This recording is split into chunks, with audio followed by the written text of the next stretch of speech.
Weighing the demands of the farmers from every angle, we have concluded that only a two-cylinder tractor will give the farmer everything he wants.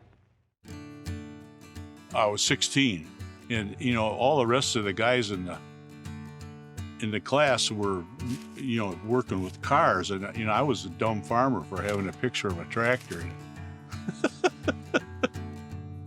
Here is the new John Deere tractor, which we propose to call Model D. My name is Gene Myers, and this is my son Tim, and behind us is a 1925 John Deere D. The Model D, a name that was soon to be the talk of the country. My Model D here is a 1948.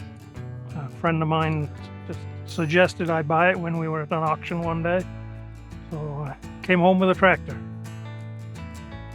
We've worked on this 25D together for the last few years now. My dad bought a GP in 1976, and that's how this whole collecting got started. This is the 1924 Model D, and it's got the 26-inch flywheel, and that was specific to that year. It's just an amazing evolution that it went through for over 30 years.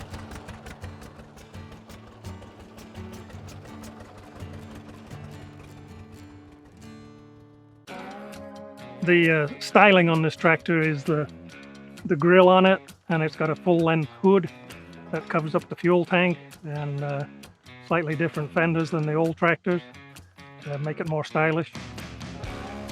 This would have been the first year for the steering shaft to have a two-piece design. This one has the spoke flywheel. That was a kind of a neat thing. The Model D was the longest running tractor from 1923 to 53, and that's pretty important to the farming or agricultural history. It was a big commitment when a farmer sold his favorite horses and went to a machine. And, the machine had to be very reliable. Here at last was dependable, economical tractor power that replaced horses and mules on drawbar jobs of all kinds. The John Deere Model D was important because it opened up opportunities for tractor power to so many farmers.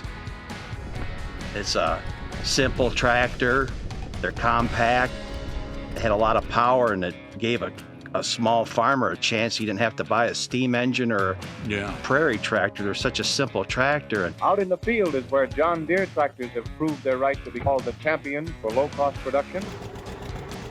Yeah, this was probably on an 80-acre farm or 40 to 80-acre farm, and did a lot of plowing and threshing and spring tillage work.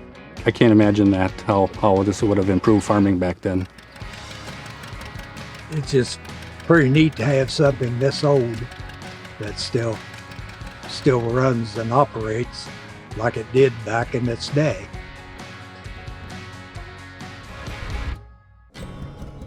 I remember when we was cutting wheat, his dad was riding on the fender with me, and he was just a little guy. Time has really flew by. All the time he was growing up, we took it around to different shows and just had a hell of a good time with it.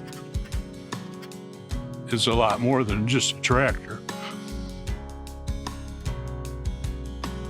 if it wasn't for John Deere D, there would be no father-son relationship. I guess I always wished I was able to grow up farming, and I missed out on a lot of that, so this helps me connect with that, and it's real special getting to work with my dad and grandpa on it. So all because of a John Deere D and some of the greatest friends in the world I've ever met over a John Deere D, and just an awesome history to an awesome tractor.